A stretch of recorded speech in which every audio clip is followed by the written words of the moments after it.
Unit 1 Generations. 1C Listening. Family tensions.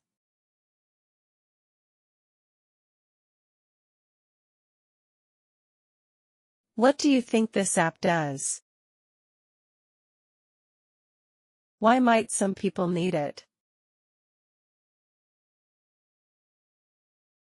Suggested answers. It allows parents to lock their children's phones at times when they should be doing other things such as studying. Some children might need this app because they spend too much time on their phones instead of doing other things. Vocabulary.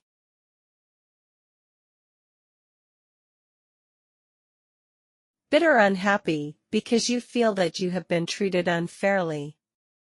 Complimentary. Listen and repeat. Complimentary. Expressing approval, praise. Nostalgic. Listen and repeat. Nostalgic. Having or bringing a sad feeling mixed with pleasure when you think of happy times in the past. Sarcastic. Listen and repeat. Sarcastic. Showing or expressing in a way opposite to what you mean in order to be unpleasant to somebody or to make fun of them. Urgent. Listen and repeat. Urgent. Showing that you think that something needs to be dealt with immediately.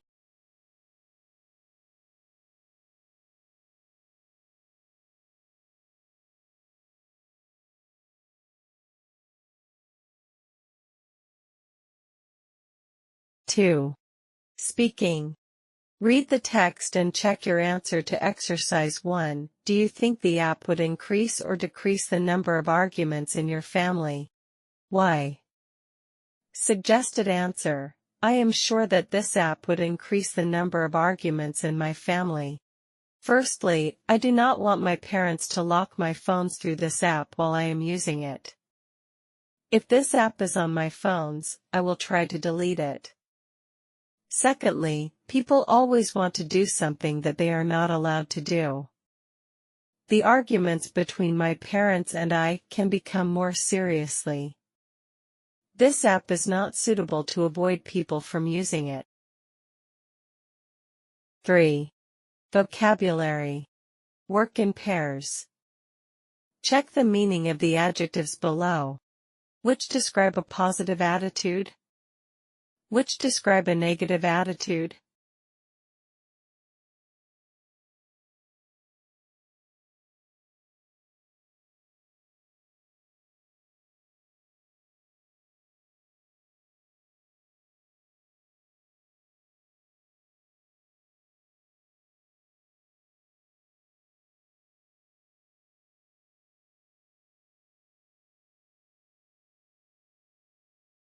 Positive.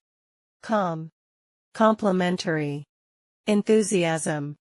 Grateful. Nostalgic. Optimistic. Sympathetic.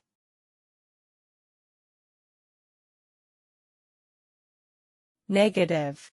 Bitter. Urgent. Arrogant. Accusing. Pessimistic. Miserable. Sarcastic. Aggressive. 4. Read the listening strategy. Then listen and underline the adjective which best matches the speaker's attitude. Use their tone of voice to help you. Sometimes, the words alone do not fully express the speaker's intention. You need to pay attention to the tone of voice as well. For example, an urgent tone of voice suggests that the speaker is giving a warning. Lesson 1C, Exercise 4. Speaker 1. We've got a big family dinner tonight. I expect there'll be an argument. There usually is. That's why I hate these dinners. They always end badly.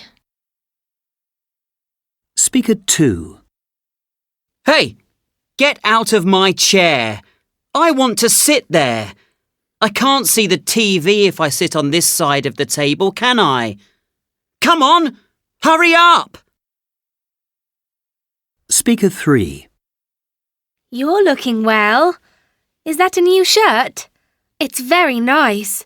I love the colour. It really suits you. Speaker 4. I'm so sorry you didn't pass your test. You must be very disappointed.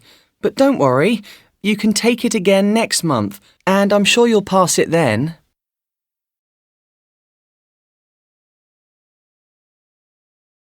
Let's check the answer. 1.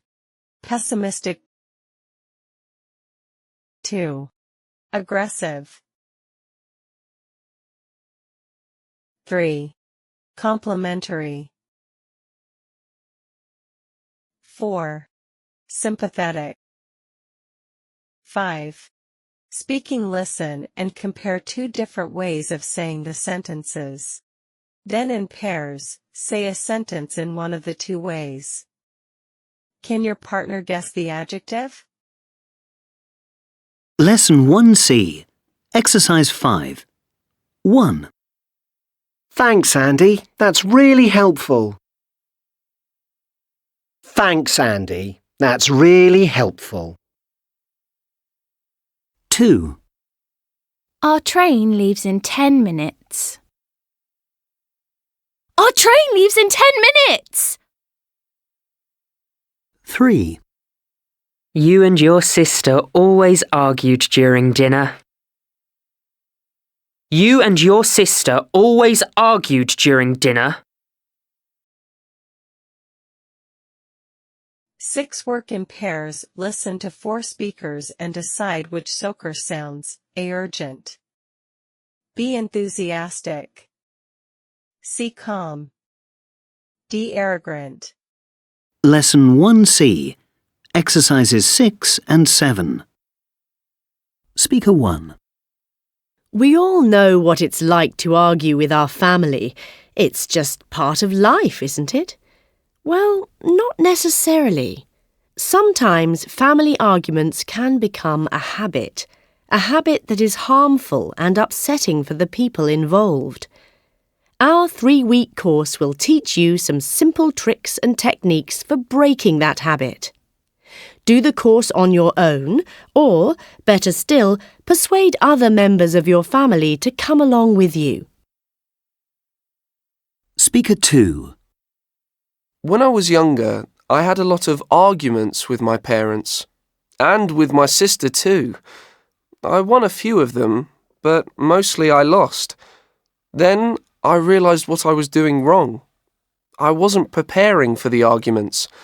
So, I started treating them more like exams. I actually started revising for my family arguments. I prepared all my reasons, my examples.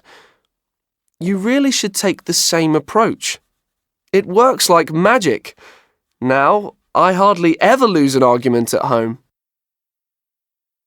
Speaker 3. Hi, Poppy, it's me. Look, this family meal is on Sunday. That's this Sunday. Mum and Dad will be there, and so will Grandad. I'm not sure about Uncle John, but then we've never been sure about Uncle John. Anyway, I really need to know that you're going to be there. Without you, it might be a disaster. You know how Grandad always tries to start an argument when we're out. He's much better when you're there, so give me a call and tell me you're coming, please. Speaker 4. I left home when I was 17, after an argument with my parents, and to be honest, it was the best thing that happened to me. I had to grow up quickly. At 19, I started my own business. Now, I live in a £5 million house in London and run a business with more than 1,000 employees. That family argument gave me the push I needed. Of course, I've got a lot of talent too.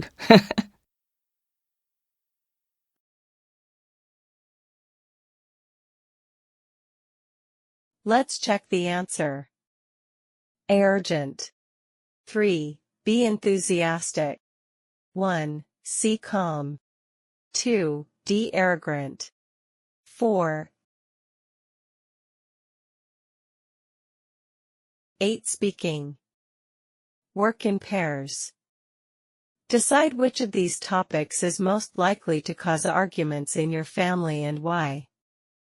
Are there any others you can think of? Compare your ideas with the class. This is an example.